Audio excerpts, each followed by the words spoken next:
And I really worry, and I know the people say develop the plans, develop the proposals, but I worry that that's what the Liberal media here wants Pierre Poilievre to do.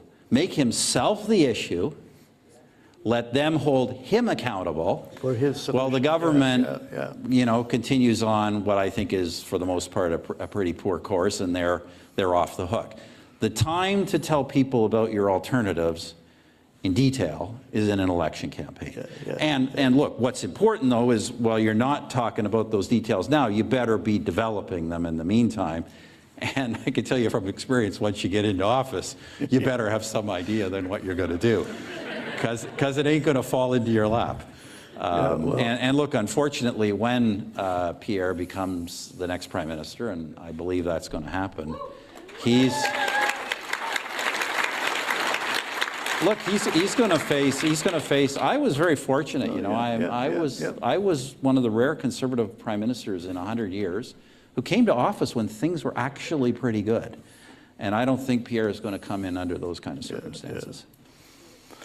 No, that's true. One of the benefits, or just going back to Charlottetown, to any kind of a campaign, and I know there's a lot of younger people here that have been studying campaign techniques, is the importance of, when we had a lot of meetings, 200-300 meetings a year, is to hang around afterwards. And it's not just for glad handing and smiling at people. Listen hard to what people will try to say back to you, what you were saying to them. But they will say it in language and with analogies that they would use, that they were trying to explain what you were saying to them to somebody else.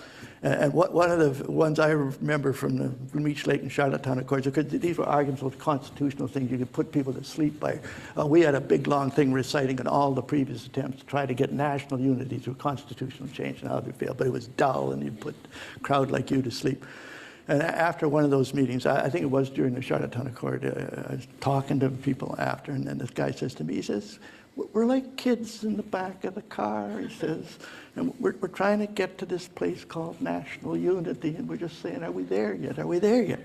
Well, I refrained my whole, we're like kids in the back of the car, and we let Pierre Trudeau drive the car for a while, and he's giving guys a finger out of the, and he says it's over by some lake then, and then we let Joe drive the car, but Joe forgot to put gas into the law very long. And then now Brian says it's over by some other, this Charlottetown thing, and we're just saying, and Rennie Levesque's in the back saying he's going to be sick if we don't let him out.